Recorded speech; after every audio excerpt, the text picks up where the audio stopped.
Was upstairs. Mr. Chowdhury and his wife were lying in their bed. The youngest daughter was lying in between them.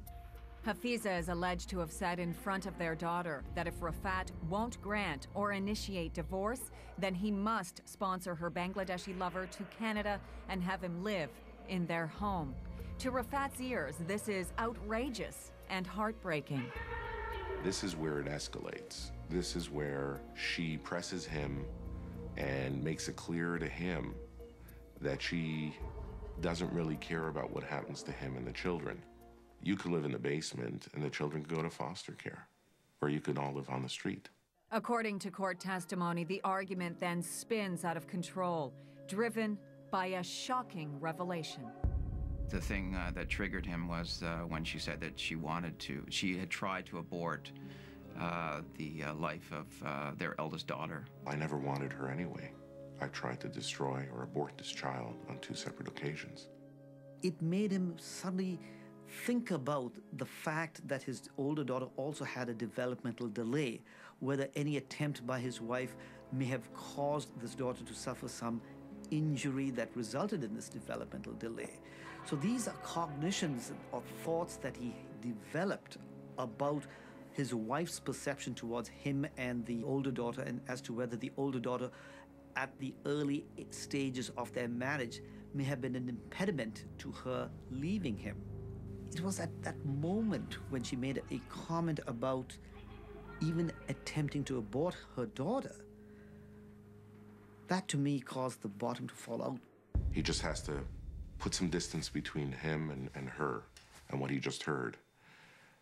And he walks downstairs and sees his older daughter, the daughter that she just told him she tried to abort. And when he sees her face, he just snaps. He's blinded by the rage. It's all come down crashing on him all at once. And as he testified at the trial, he said the beauty of my daughter's face was greater than anything else of this earth.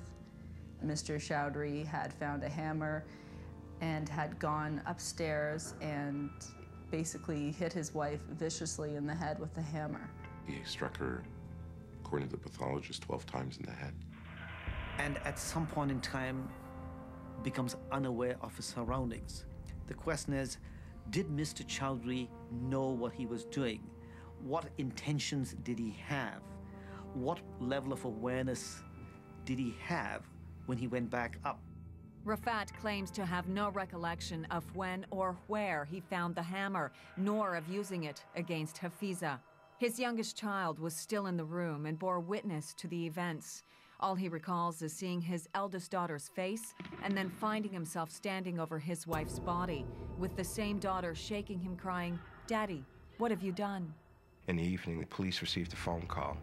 Rafat Chowdhury then instructed them that he had had an argument with his wife and he had lost his temper, and that she was upstairs and she was bleeding. When the officer went upstairs, he noticed that Mrs. Chowdhury was lying in a pool of blood on the mattress in the bedroom.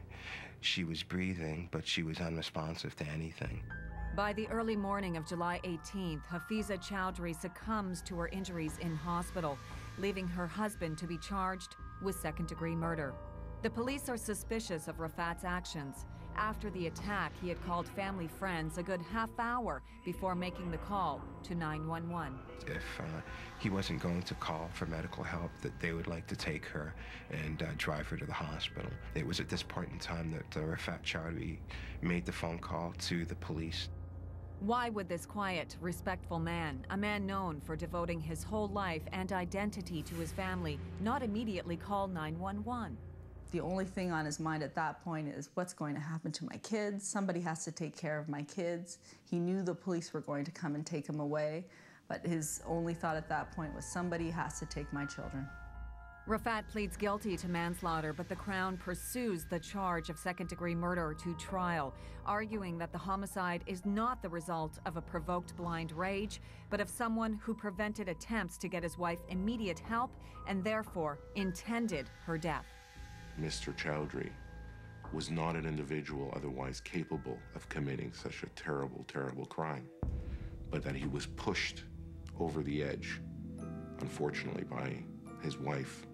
At the heat of the moment, when the moment has very intense emotional significance for the person. It could be intense rage, extreme depression, jealousy. And we call those moments where a crime is committed on the spur of the moment, a sudden act driven by extremely intense emotions, as a crime of passion.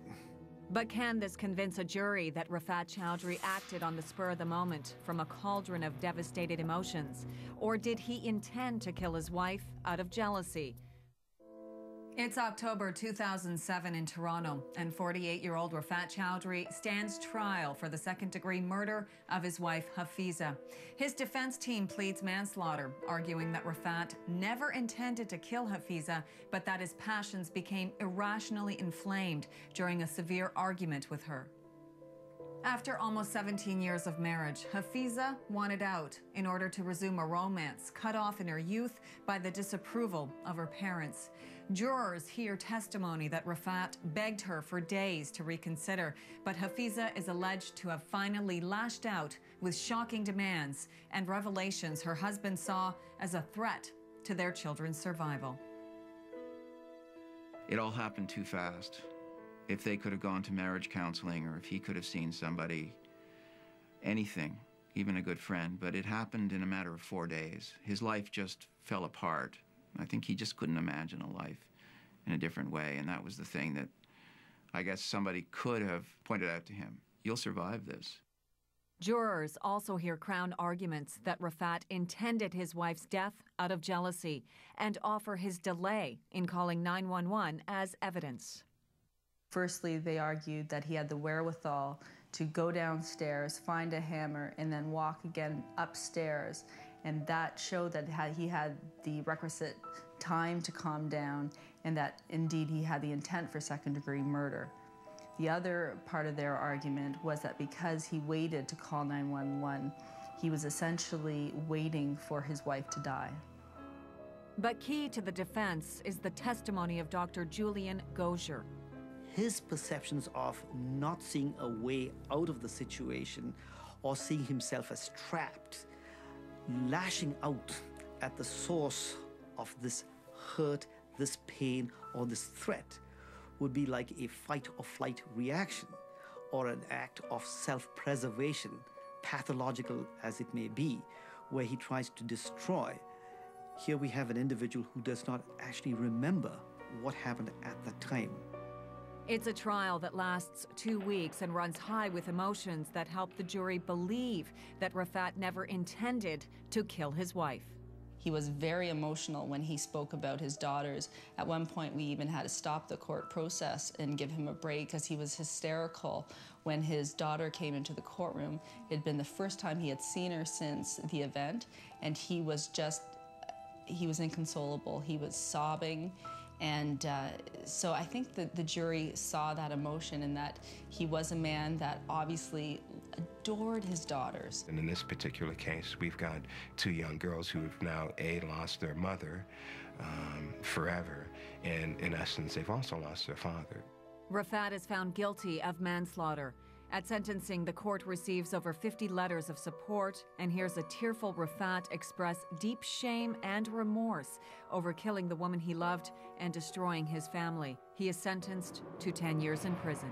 When murder comes into a family, I find it very, very interesting. The people here have no criminal records.